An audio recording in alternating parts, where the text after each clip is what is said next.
4 बार, जी हां 4 बार प्रधानमंत्री नरेंद्र मोदी को कॉल किया डोनाल्ड ट्रंप ने, लेकिन पीएम मोदी ने एक भी कॉल रिसीव नहीं की।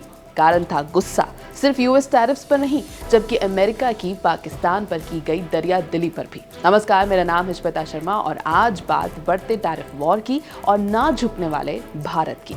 आज बात की अमेरिका और भारत के बीच टैरिफ्स को लेकर क्या क्या बातचीत हुई।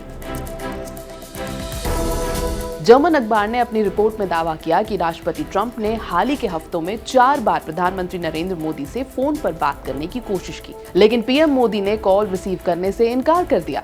रिपोर्ट के अनुसार ट्रंप की धमकियों और दबाव डालने की रणनीति भारत पर असरदार साबित नहीं हो रही है, जबकि कई अन्य देशों के मामलों में ये कारगर रही है।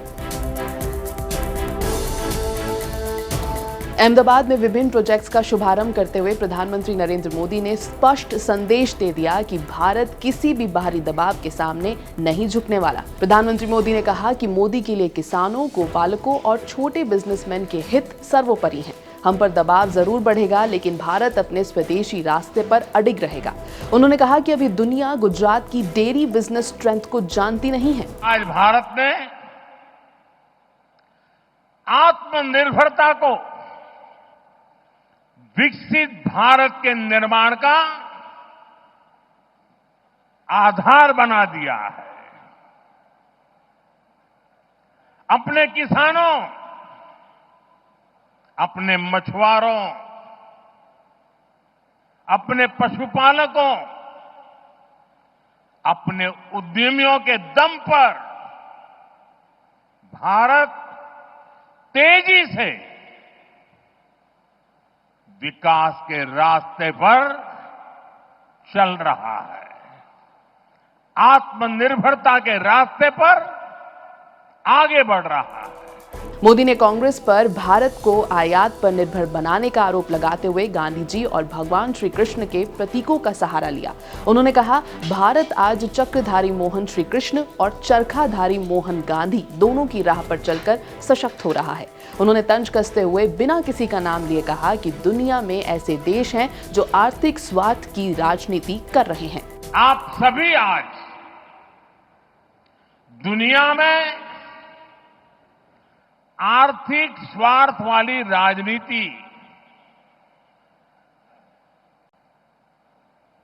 सबको अपना करने में लगा है।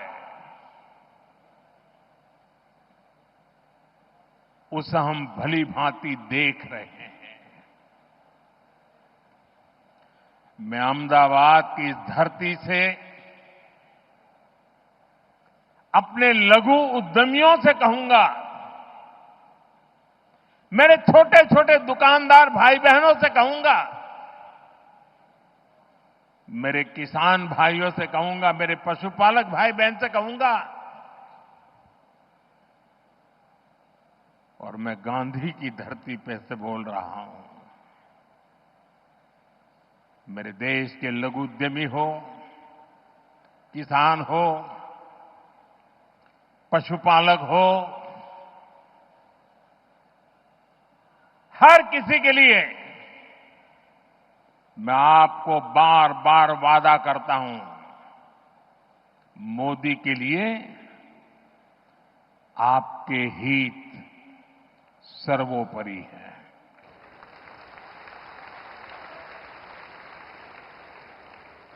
मेरी सरकार लघु उद्यमियों का, किसानों का, पशुपालकों का कभी भी अहित नहीं होने देंगे।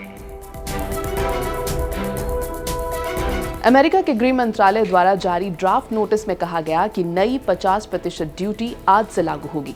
ट्रंप प्रशासन का तर्क है कि भारत और अन्य देशों पर दबाव डालना जरूरी है ताकि रूस यूक्रेन युद्ध समाप्त हो और पुतिन बातचीत की मेज पर वापस लौटे। उपराष्ट्रपति जेडी वांस ने कहा कि भारत पर लगाए जाने वाले सेकेंडरी सैंक्शन वाले इस दबाव का उद्देश्य रूस की तेल अर्थव्यवस्था को कमजोर करना है। ट्रंप ने यूरोपीय संघ और ब्रिटेन जैसे देशों पर भी निशाना साधा है, जिन्होंने हाल ही के वर्षों में डिजिटल सर्विस टैक्स और टेक कंपनियों पर सख्त नियम लागू किए हैं। उन्होंने ट्रूथ सोशल पर लिखा, अमेरिकन टेक्नोलॉजी और कंपनियां अब दुनिया की पिट्ठू नहीं बनेंगी। जो देश अमेरिकी टेक को परेशान करेंगे, उन पर हम अतिरिक्त टैरिफ और निर्यात प्रतिबंध लगाएंगे। कनाडा के साथ हाल ही में इसी मामले पर विवाद हुआ था, जब ओटावा ने डिजिटल टैक्स लागू करने की योजना बनाई थी। ट्रंप ने जवाब में व्यापार वार्ताएं रद्द कर दी थी, जिसके बाद कनाडा ने भी पीछे हटने का ऐलान कर दिया था। ट्रंप ने एक बार फिर दावा किया कि उनकी व्यापार नीतियों ने वैश्विक स्तर पर टकराव रोका है। उन्होंने कहा, मेरे पिछले कार्यकाल में 7 युद्ध खतरे में थे, उनमें से 4 केवल इसलिए रुके क्योंकि मैंने टैरिफ लगाए थे। भारत ने साफ कर दिया है कि रूस से तेल आयात बंद करना उसके लिए संभव नहीं है, क्योंकि सस्ती ऊर्जा भारत की आर्थिक स्थिरता के लिए बहुत जरूरी है।